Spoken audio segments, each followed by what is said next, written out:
Hello, here we are in Jerusalem.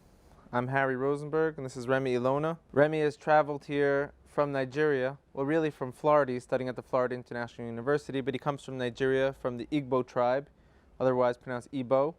And Remy's a scholar, was a lawyer in Nigeria, and dropped what he was doing to research the legend or the tradition in his tribe that they actually come from I wouldn't use the word the lost tribes of Israel, but I will, the lost tribes of Israel, from the scattered Israelites from 2,000 plus years ago. Remy has done a lot of research and written a few books on the topic. The Igbo people number, I think, about 40 million people, so we're about to have a conversation, and I think it will get interesting. So you're saying that the Igbo are from the tribes of Israel. Now, Yes. are you saying this, or are the people on the ground in Nigeria also saying this? Every Igbo says that the Igbos came from Israel. The 40 million Igbo people say that they came from Israel. And an opinion poll has been done. Daniel Lees, who earned his PhD studying the Igbos, who worked at the University of Basel and the Tel Aviv University, conducted an opinion poll. He interviewed 500 Igbos, some in Nigeria, some in Europe, some in America, some in Israel, and 497 say that they believe that Igbos came from Israel, and one said that he has had it, but that he doesn't believe.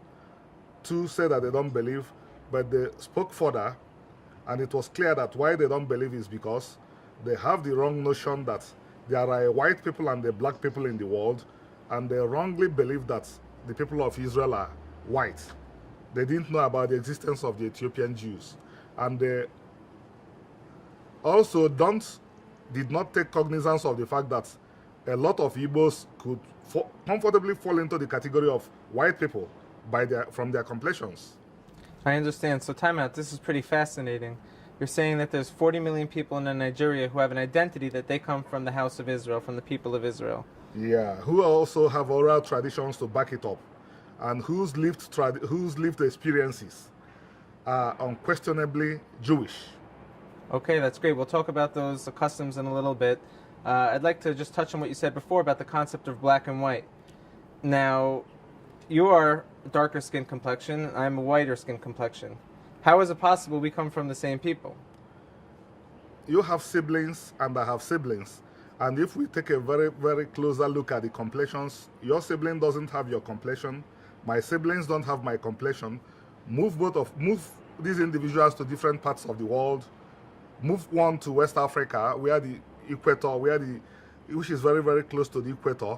Move the other one to Siberia, especially during the times when the environment was not, when we didn't have the resources to control the environment.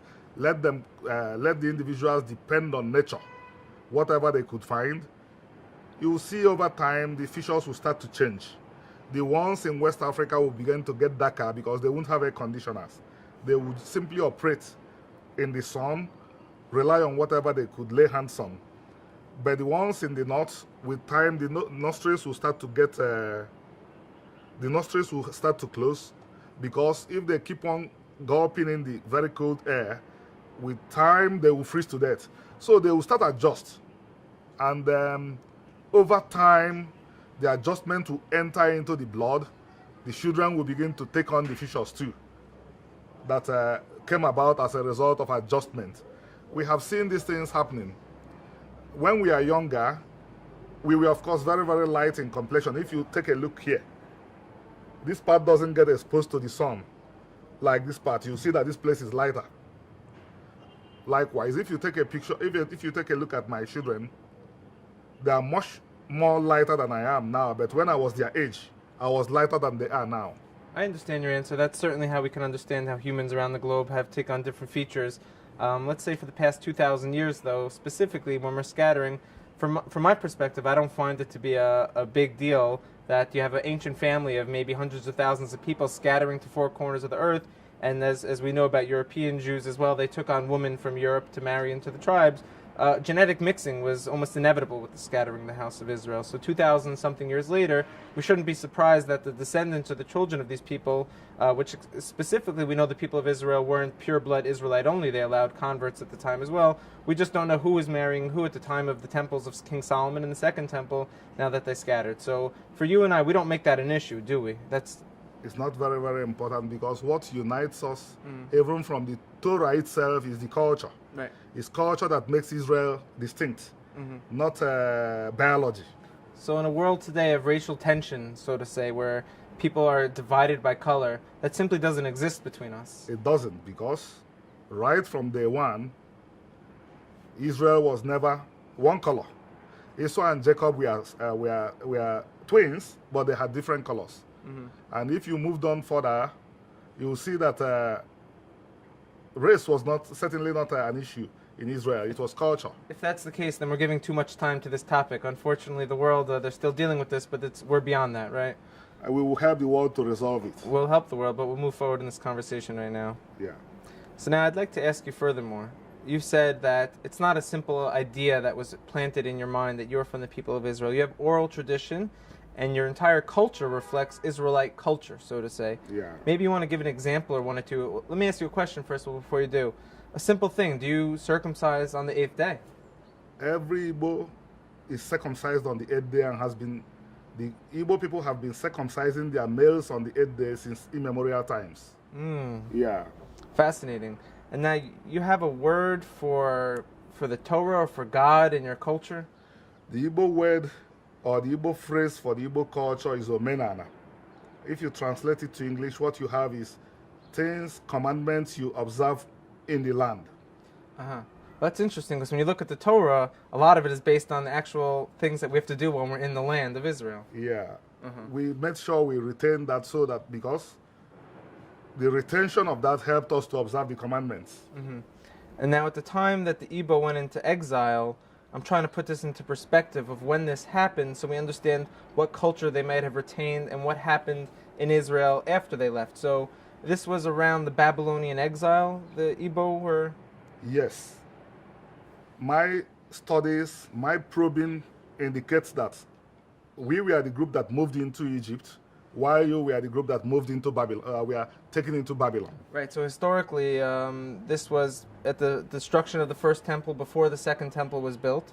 Absolutely. And the Jews, quote unquote, the Judeans, were exiled into Babylon, but not 100% of them went into Babylon. We even know some were left in the land, but a lot of them were exiled south into Africa as well. Yeah, the Torah says that a large part of them trying to evade Babylon, which came to exact retribution for the killing of Gedaliah, moved into Egypt. Okay. Yeah. And from Egypt, you can trace your travels all the way throughout Africa, where you ended up in Nigeria how many years ago?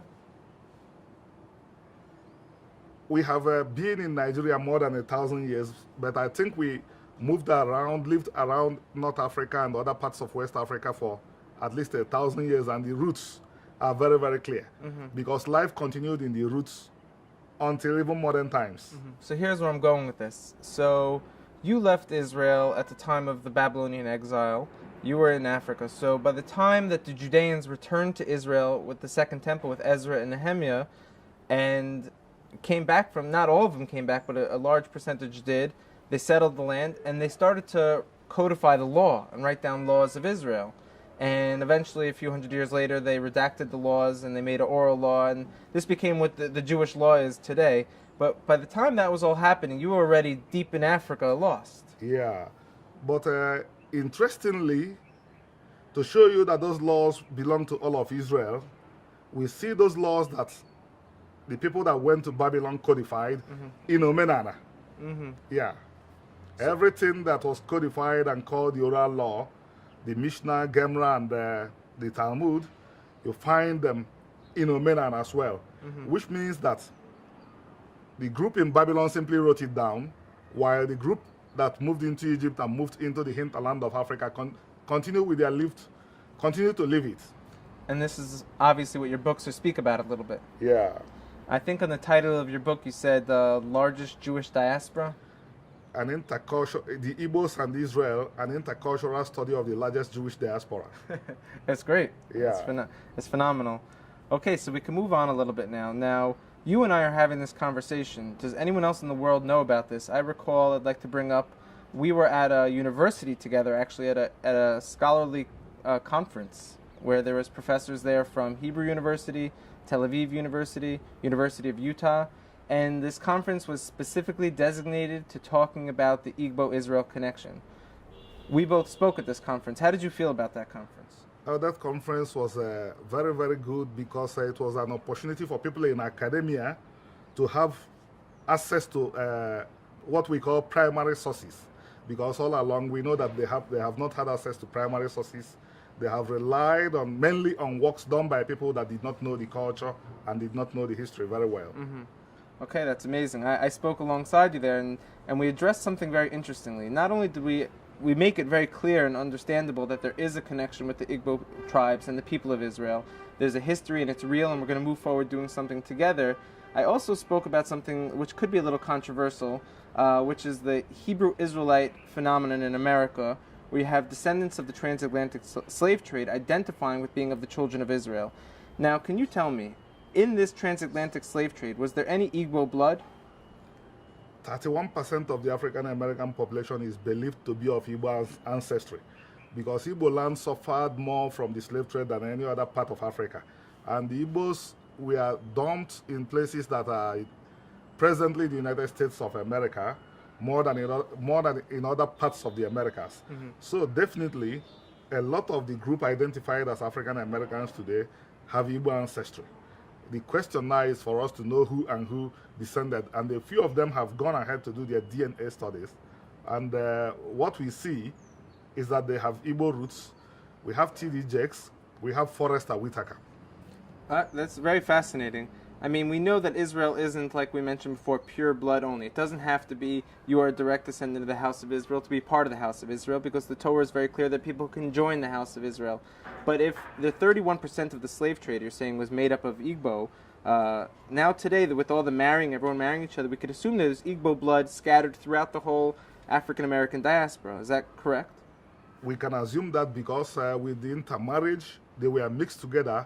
It will be very, very difficult to find an African American that does not have Igbo blood today because the group intermarried. This is mind-blowing. Now, I'd like to go a little deeper. The African American Hebrew Israelite groups, they identify mainly with this movement. Not mainly, but they say they fulfill a lot of the curses in Deuteronomy in the Bible that says when God's going to curse the children of Israel if they don't listen. They identify with being from the house of Israel because of those curses.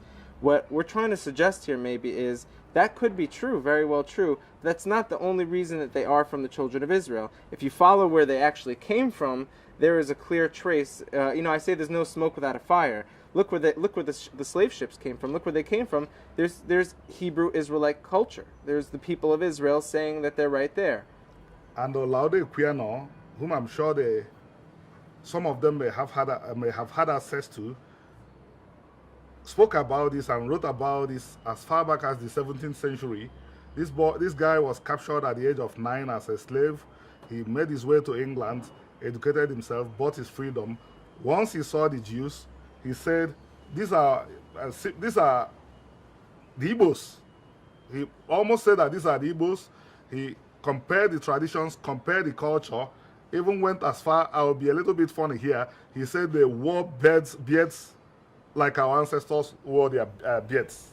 Okay, great. Yeah. Yes, they say it's a recent phenomenon that the people of Israel shave, but hundreds of years ago was not the case. Everybody's, in Igbo land, everybody's grandfather had beards. Okay, that's great. Okay, I'd like to continue a little farther. Once we're in controversial topics, maybe to dive a little deeper. Now, Israel and the Igbo people, do we have any history, modern history with each other? I remember you were telling me something about there's a BIAFRA and some political issues where Israel intervened and stepped in. Deep history, quite a deep history. From 66 to 70, the Igbos were in real trouble. 1966. 1966 to 1970, the Igbos were in real trouble, and the State of Israel and the world Jewish community helped. There was genocide against the Igbos. People were starving to death. At the end of the day, 3 million starved to death. From our records, the world Jewish community, alongside some other good organizations, contributed a lot of food, and Israeli pilots made sure that the food was flown to the starving Igbos. Okay. And it was, why I said that the history was deep was, prior to that, to the terrible problems, the state of Israel and the Igbos had special relationship. From what we learned, the relationship was deep to the extent that Israel had already started setting up a